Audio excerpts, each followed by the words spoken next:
There's the magic Elon wand. You turn it on overnight, every Tesla hardware 4 on the road becomes fully autonomous. I've said this many times. I'll say this again.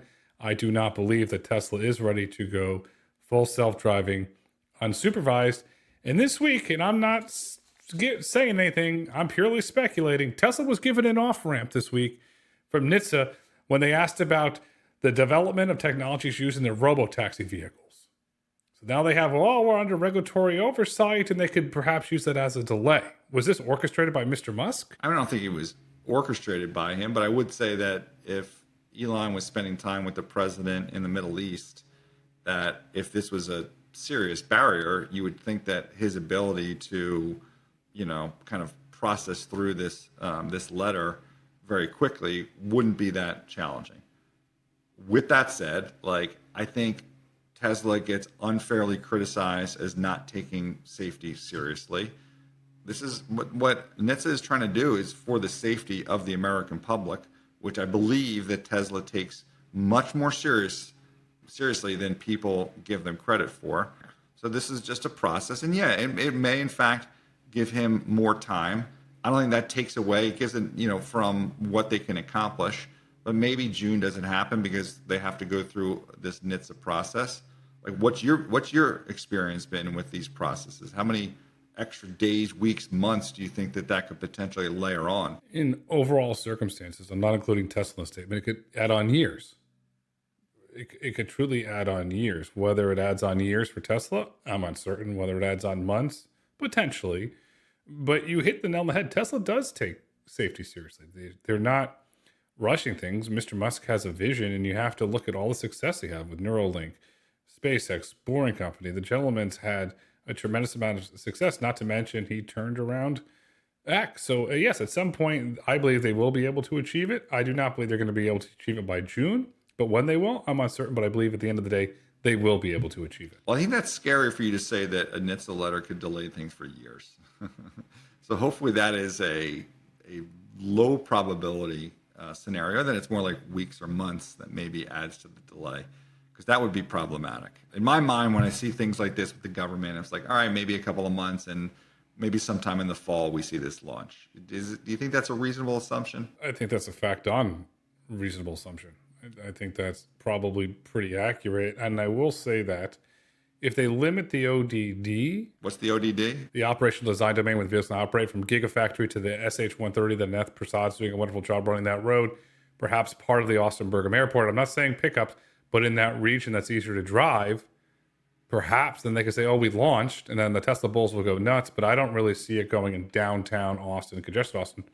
Or do they put it, out by SpaceX? Do they put it out by Starlink? Do they do something else like that, perhaps? I think you just use a lot of fancy tech autonomy type words to say the service area of where the car is going to operate is going to be small.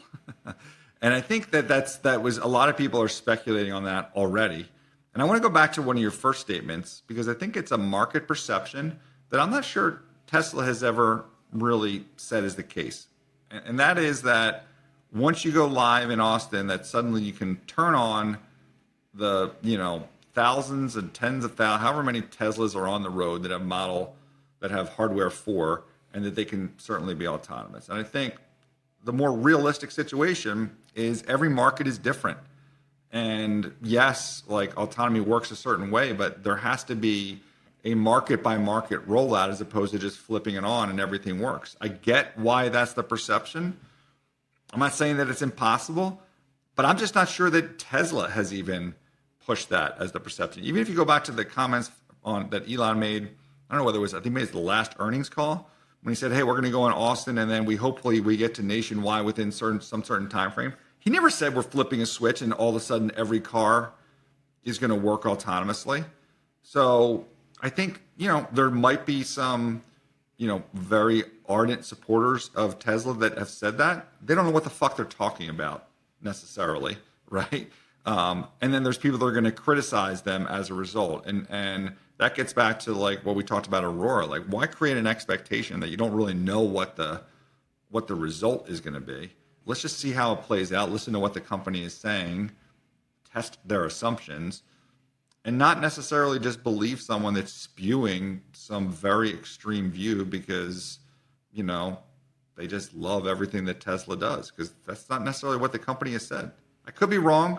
So please feel free to at me with all of the Tesla comments where they said that they're just going to flip a switch after they go live in Austin, and all the Teslas are going to work. But I fucking doubt that's the case. It's not the case. It's definitely not the case. And then you get individuals that go on CNBC and Bloomberg and rant and rave about how Waymo's done, Tesla's going to take over the market. No, it's not going to happen. It's going to be on a market by market rollout.